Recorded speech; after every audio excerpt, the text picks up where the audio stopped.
making this video because I follow Ryan Casada's Instagram, and he had up a picture that was like first time I saw me, and he talks about his identifying with like fictional characters on TV and like movies and stuff. So it got me thinking, like, when is the first time I saw me, right?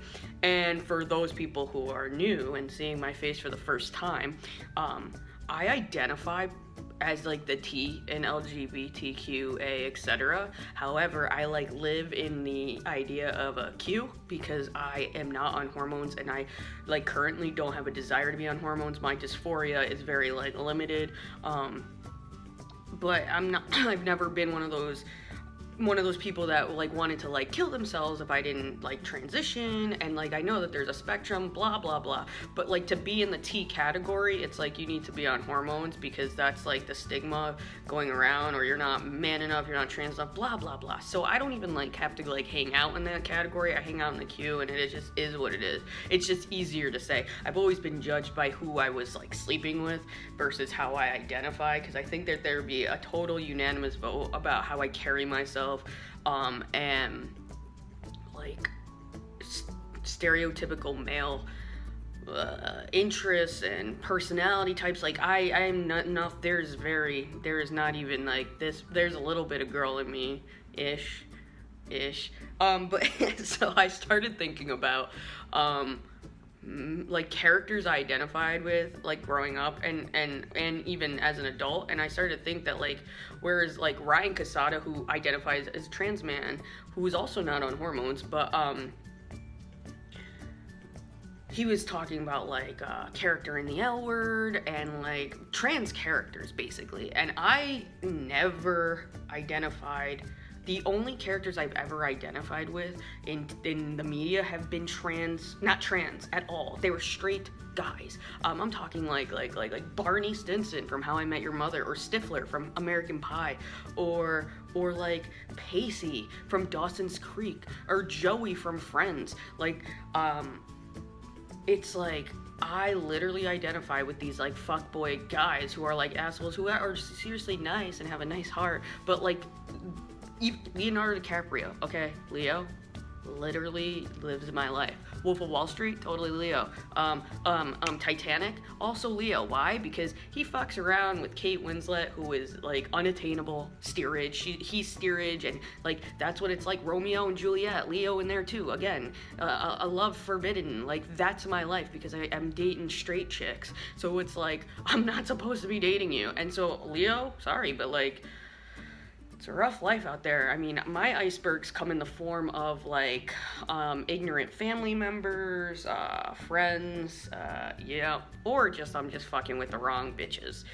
That could be it too. That was kind of, even like with like music, like Eminem, I love Eminem. Like I'm saying, like he's like one of the only ones I go to his concerts. I have like his Rolling Stone covers and other magazine covers like vacuum sealed. Like I've loved Eminem since I was 11 years old, but attraction wise, I never had an attraction to him, except that like I am him. So it's like that identity, like I identify with who he is.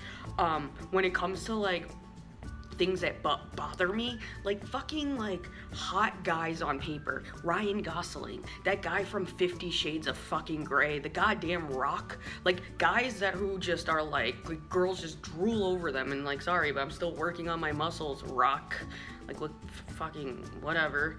Like that's the thing, like fuck them, because it's like I'm like an average Joe and I can't compete with Ryan fucking Gosling, but potato.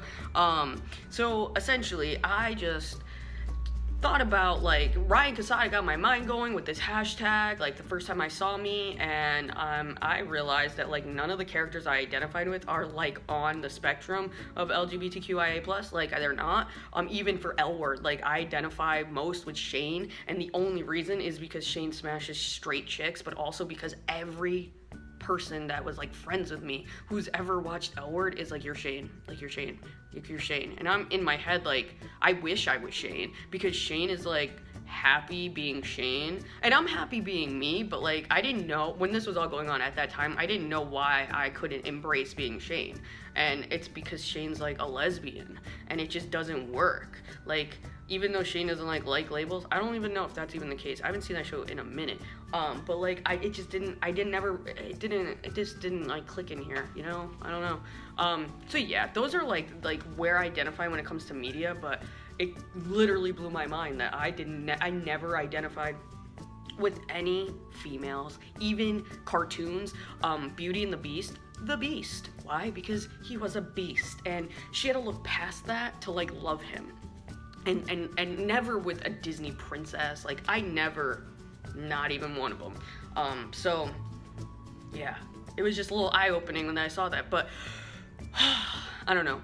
If you're in the LGBTQIA like spectrum of life, like who are characters that you identify with? And also like, you know what's weird is that if you're a straight chick, like a lot of straight chicks, like okay, you like the Ryan Gosling types, whatever, but like you refuse to watch like the Victoria's Secret show. And I get it because like, oh, those women are like uber hot and like unattainably skinny, we have blah blah blah. But it's like, that how you feel right there is how I feel when you're drooling over fucking 50 Shades of fucking Grey. He's not even that cute. He doesn't even have, he literally, at least The Rock has muscles, and at least Ryan Gosling has Eva Mendes.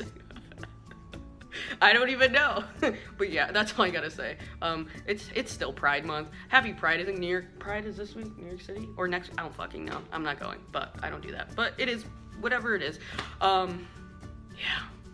Enjoy your weekend. I know I'm going on my first date. It's not a first date. Actually, it is. With this chick, it's a first date. It's not even a real date. I should really erase that.